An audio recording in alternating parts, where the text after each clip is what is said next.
A New Age. Wilson, The Great War, and the Quest for a New World Order, 1913 to 1921. It was called the Great War, and its costs were horrific, its consequences profound. Between August 1914 and November 1918, the European powers fought it across a blood-soaked continent.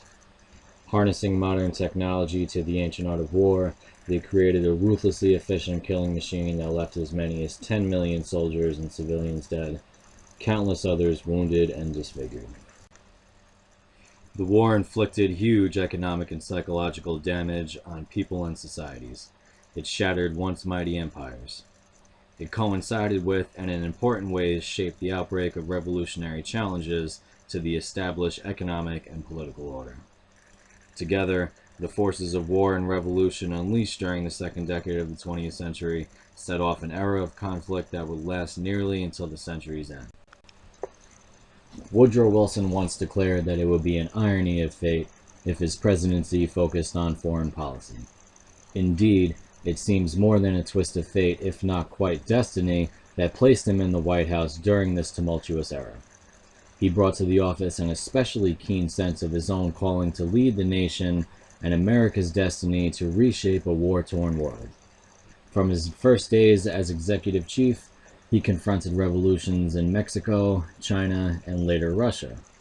Initially content to follow the traditional path of U.S. neutrality in Europe's wars, in face of Germany's U-boat attacks, he eventually, and reluctantly, concluded that intervention was necessary to defend his nation's honor and assure the United States a voice in future peacemaking.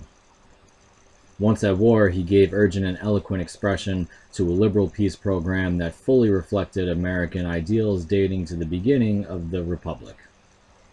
He enjoined Americans to assume a leadership position in foreign affairs, committing himself and his nation to little short of revolutionizing the international system. He learned through bitter experience that the world was far less destructive than he had once assumed. He met frustration abroad and bitter defeat at home, a failure that took the form of grand tragedy when a new and even more destructive war broke out less than 2 decades later. Yet the ideas he set forth have continued to influence U.S. foreign policy throughout the 20th century. This concludes the introduction to Part 1.